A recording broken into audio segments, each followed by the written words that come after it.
So last night I was with my mum and dad. We went to see my mum and dad, right? And my mum's been in the loft and she's dug out all this stuff from like my nan and granddad. I don't know why, but I walked in. She's flicking through. I'll show you.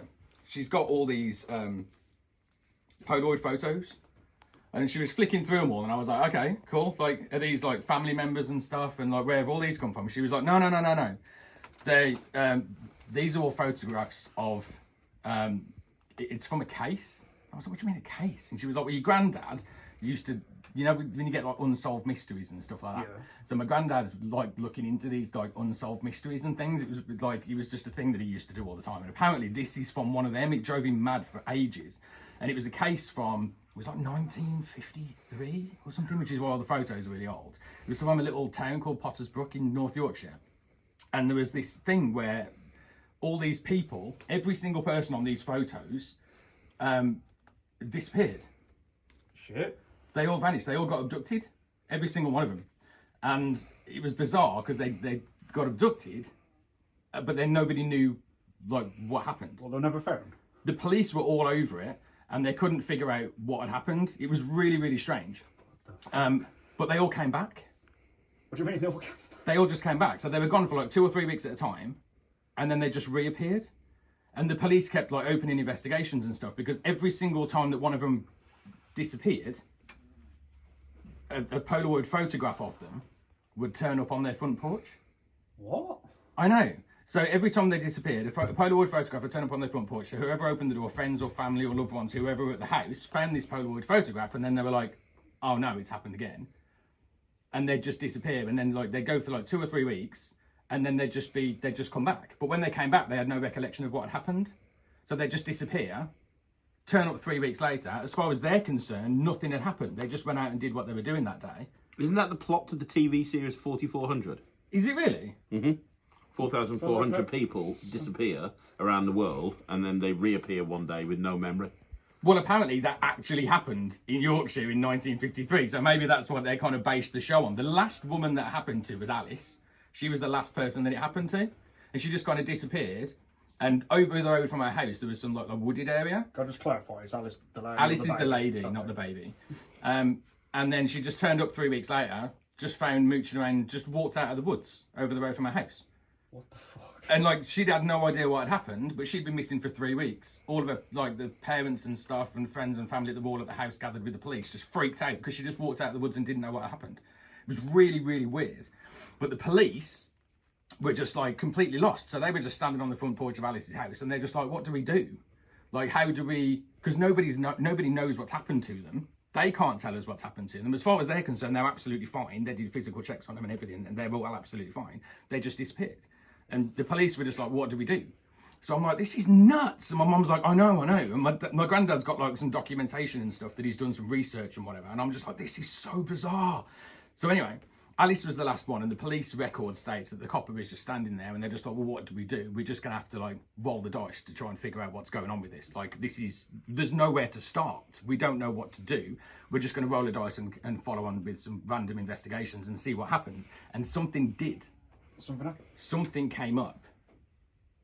It was bizarre, but it was to do with the photographs. Right. So we're just going to try and do what they did and see if we can take it a little bit further than my granddad did. Because what the result that he came to was just, it was bizarre. It just didn't make any sense. But we'll give it a go. So what I want you to do is just take the photographs. Mm-hmm.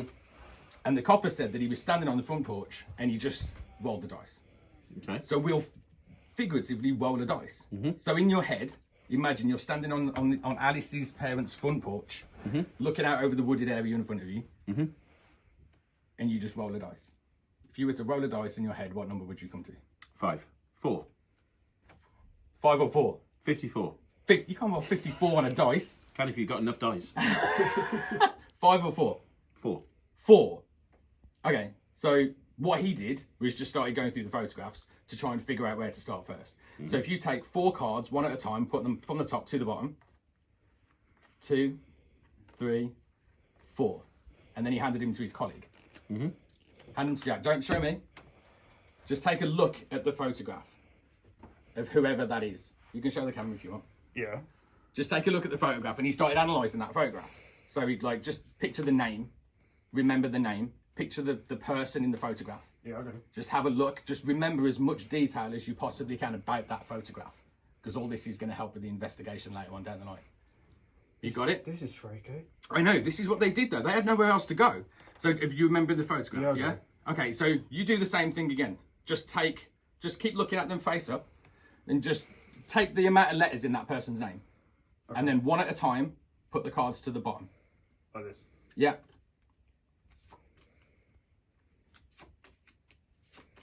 Done it? Yep. Hand them straight. Don't show me, just keep them face up and look at them. Now you picture that person. Just keep an eye on that person. Got it? Look at their name, remember their name, remember about that photograph. Don't show me. Just remember about that photograph and as much detail as you possibly can in that photograph. Have you got it? Yeah. Okay, cool. Do the same thing again. Just pick however many letters are in that person's name, one at a time, put them to the bottom. This apparently was how the police worked in 1953. They just kind of completely winged it. Okay. You got it? So there's another photograph, yeah? You pair both look at that photograph. So but that's like the final photograph that they went on. Yeah. So you just look at that photograph, look at the person in it, check out the person's name, just take in as much information as you can about that photograph. Yeah. About what's going on in that photograph and what that person's doing. Yeah. You got it? Okay, give me the photos back. So basically what we do is they kind of, in fact, put your hand out, Jack. Put your other hand on top. You just hold on to that last photograph. Okay. Okay?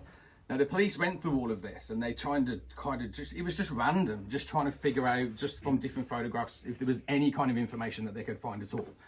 And looking through the information that my granddad found out, it was really bizarre because he came up with some names.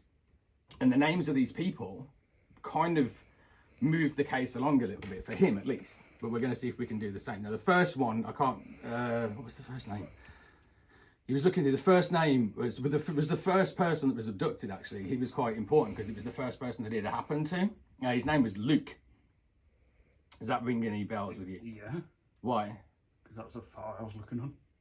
That was the first photo you picked? Yeah. Luke? Luke, yeah. That was the first person that got abducted? No way. So when you picked a random number, right? Between one and you just went down and that was Luke? That was Luke, yeah. That was the first person that was abducted. So this was the first person when it all started, it all happened to him. Poor Luke. Poor Luke. I know, it was weird, right? But then after Luke, there was another guy that was he was quite important actually. And there's a newspaper clipping about this other guy. The second guy that it happened to. Because he was the only one. This was why he was such a fundamental part of the case. Because this second guy was the only guy that never came back.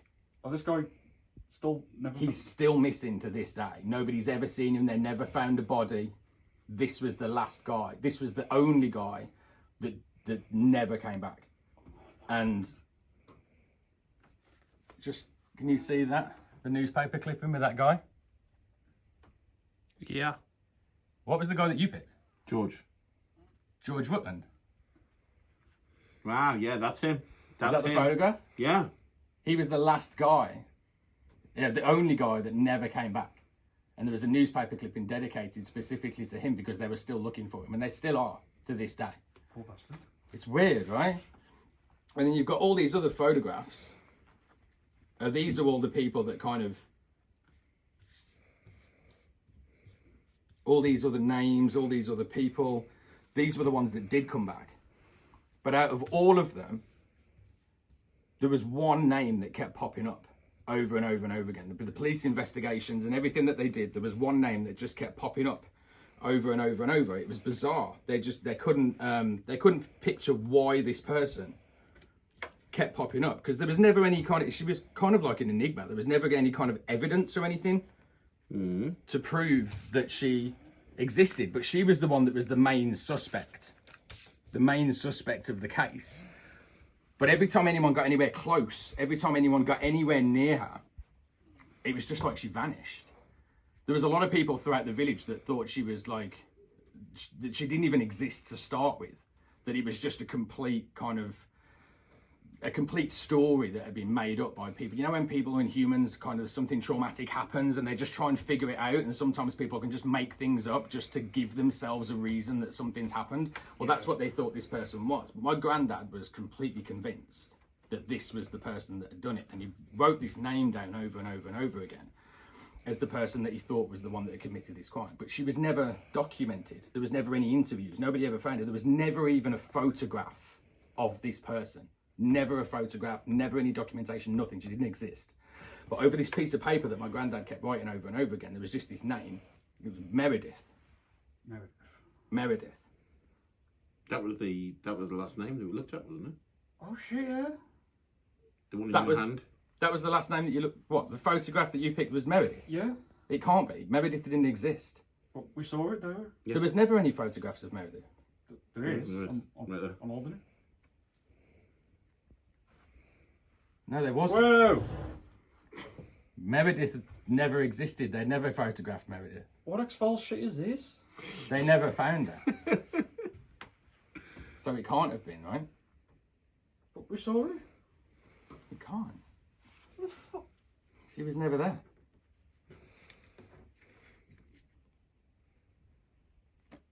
That's freaky. That's cool. Okay, that was the trick. I'm just joking. Yeah, I figured it was. Within 3 That's a very seconds of good, you. that's a very good trick. That's brilliant. Okay. Freaky, but good. And you can check them all out. She's not there in any of them. Okay. Meredith, where you go? Where did Meredith go? Okay. It's very good. It's very good. We're going to switch the camera off for a minute. I'm going to tell you how I think it's done. I Okay. don't think it's fair to do that on camera, and then we can review it, Okay. and we'll get Jack out of the way. Bye, Jack. Bye, Jack. guys.